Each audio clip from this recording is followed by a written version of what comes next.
que es muy diferente. Estás saboteando, entre comillas, lo saben, nosotros lo saben. Que estás, o sea, eres un pirata que lo sabes, ¿no?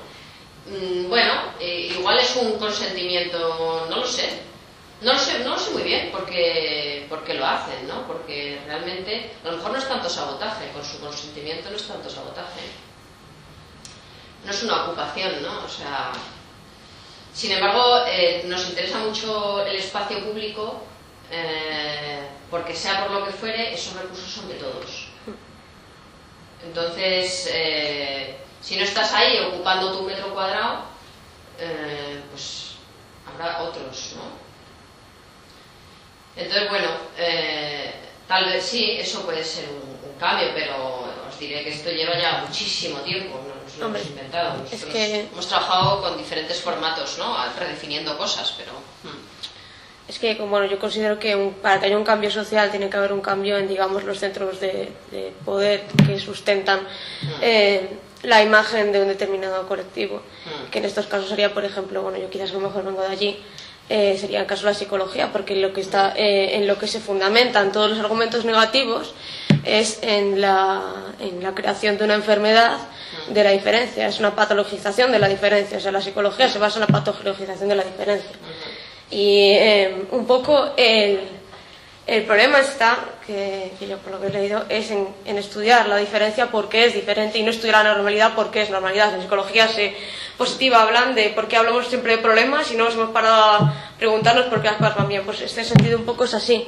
¿Por qué no nos cuestionamos la normalidad y nos cuestionamos todo aquello que es como lo que decía ya, están los márgenes?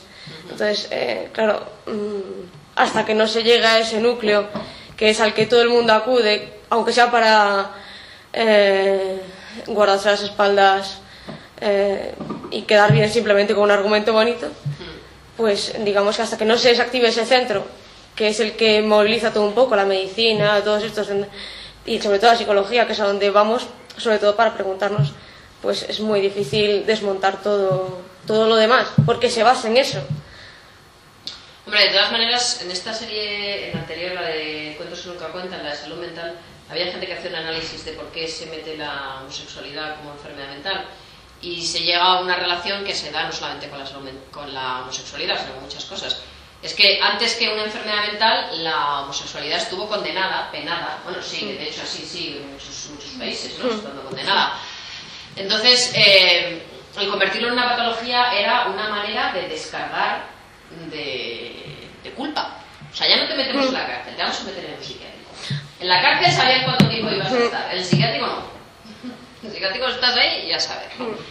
Entonces, también había gente que comentaba de qué manera la psicología, la psiquiatría, que es una forma de religión laica, es una manera también de castigar de forma laica a una parte de un colectivo al que no se le puede castigar de forma religiosa, como sí que se hace.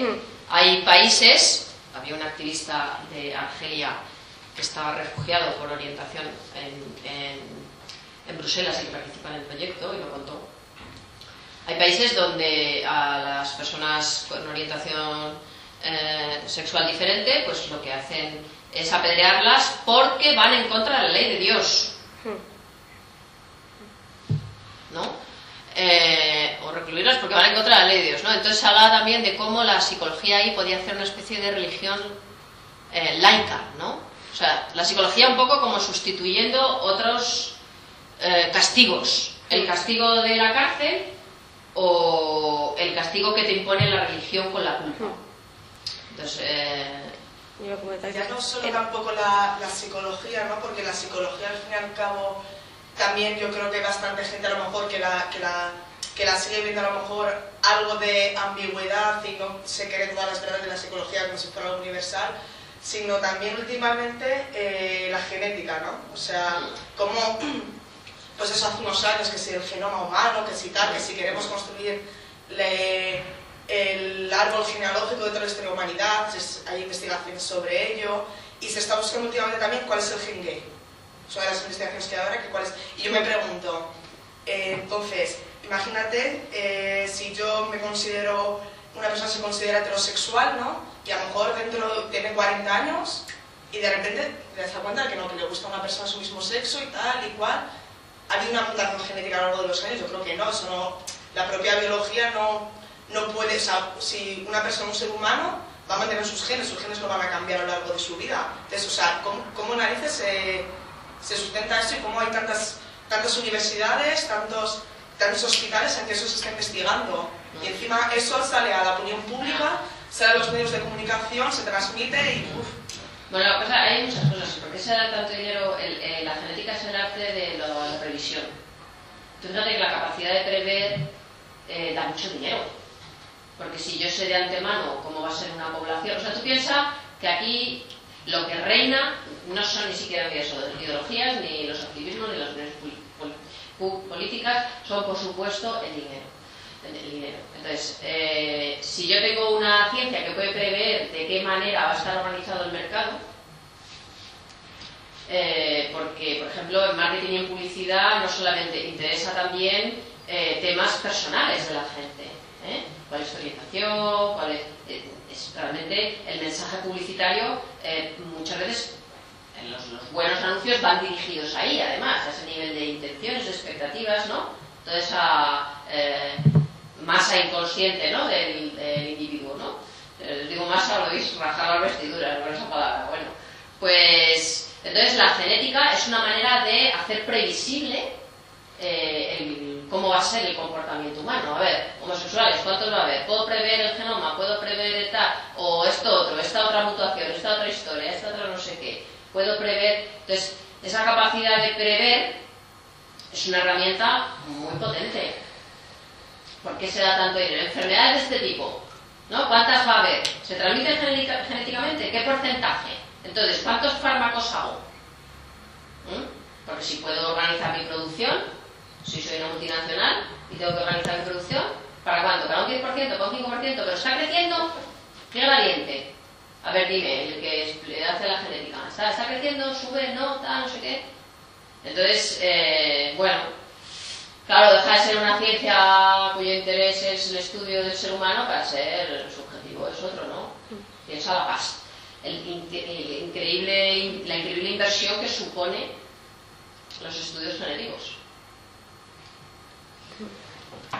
Yo creo que también... Da miedo bastante. Da miedo, sí. Yo, bueno, sí que es cierto el tema que hablabas antes, ahora ya sé que estás hablando tú, pero es para después que no se distancie mucho con el tema anterior, hablando de a nivel de enfermedades y religión. Sí que es cierto que a finales del siglo XIX hubo un gran paso a nivel sociológico y la confesión, que era una forma de manipulación social, pasó de estar de manos del clero a manos de la ciencia, y en este caso sería como el psicoanálisis o la psicología, que la ciencia de aquellas tampoco era algo deslumbrante en ese sentido.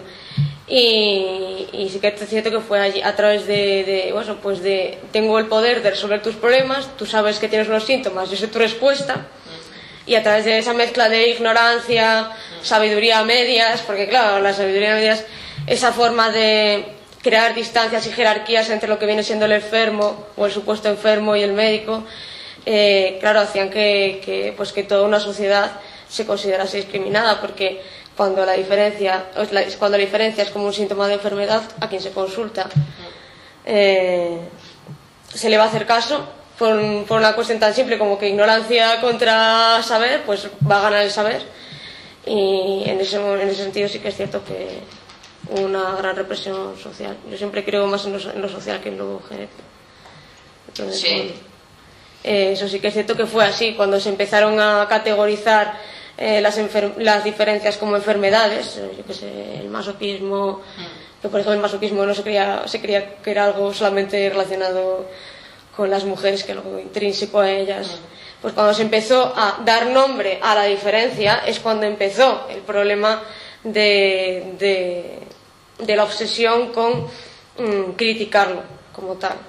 Y bueno, ese tema es bastante también interesante, porque en base a eso se buscan todos los argumentos, ya sean genéticos, ya sean de otras clases de ciencias, como para, por una parte, solidificar argumentos médicos que excluyan a la otra población y mantener la situación tal y como está. Tal y como sí. Pero la evolución es así por eso, por una necesidad de mantener relaciones de poder cuadriculadas. Y la mayoría siempre está compuesta por una parte importante de ignorantes que les sirven 4 cosas, incluido el hecho de estar de parte de un grupo no excluido, que esa es una de las razones por las que se... Y después el otro grupo que a mucha gente no le interesa meterse en él. Triste pero cierto, pero es así. Entonces, hasta que, digamos, los individuos como tales no quieran romper un poco esa barrera de la ignorancia por miedo a conocer una realidad alternativa, no habrá un cambio real social. Yo también lo del cambio social real, nosotros cuando en el 2009 hicimos lo del Israel legal letal, que era sobre el matrimonio y sobre la adopción, que no pretendíamos legitimar ni que estuviéramos de acuerdo con la ley de matrimonio, pero era un poco sobre lo que tú hablas, ¿no?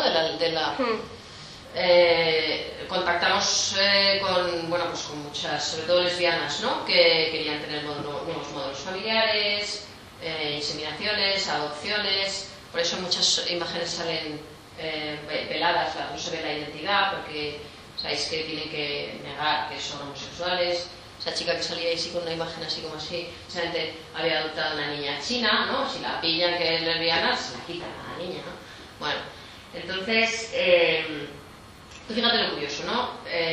No vamos a criticar esto que se dice de, bueno, entonces ahora resulta que los homosexuales quieren hacer lo mismo que han hecho los heterosexuales toda la vida con el matrimonio, ¿no? Seguir legitimando, me da igual, cada uno. Pero lo curioso, lo que tú dices de que todos son iguales, o sea, que la mujer de toda la vida, para lo que le ha servido el horno, ¿no? O sea, el útero es para tener hijos, quisiera o no quisiera, y lo que se dijera que tenía que tener, ¿no? Resulta que de repente hay un colectivo, que son lesbianas, que quieren tener hijos, entonces no se les deja, no, ese horno que tú tienes y que de toda la vida para lo que ha servido es para tener hijos, no, tú no vale, o sea, lo usas para lo que nosotros digamos, ¿no? Que es nada, ¿eh? Entonces, es curioso que muchos del medio LGTB critican que por qué hacéis esto tal, que por qué se apoya el matrimonio, que por qué se apoyan los modelos familiares y es consolidar ese modelo estándar de la sociedad.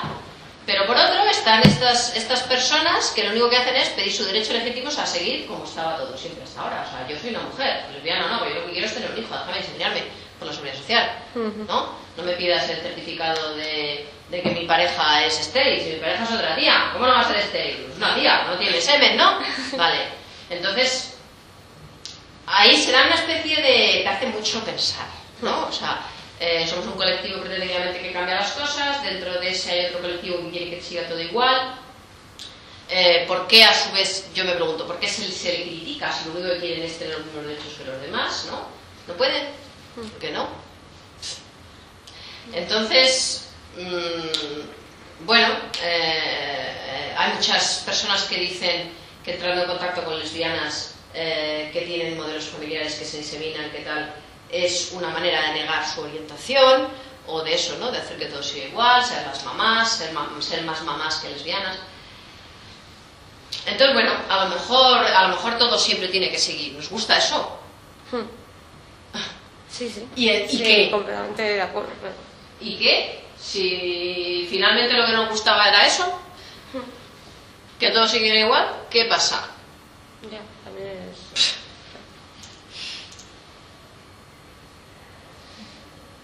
Pero bueno, pues a ver si nos vemos el día 11 de noviembre, si os apetece venir allí al matadero y nos vemos. ¿A qué hora? ¿O es todo el día, no? A las 7:30. A las 7 de la tarde. 11 de noviembre. Sí. De todas maneras, como yo le enviaré el mail a Lucas, imagino que lo distribuye también y os puede llegar la información. Bueno. ¿Queréis aportar cositas? Lo dejo así como siempre solemos hacer, pues por lo menos un mini debate. Bueno, creo que ya estábamos en ello. Hombre, que estábamos en ello, de hecho. Pero yo no puedo preguntar, por si acaso. Pues muy bien. Muchas gracias. A ti.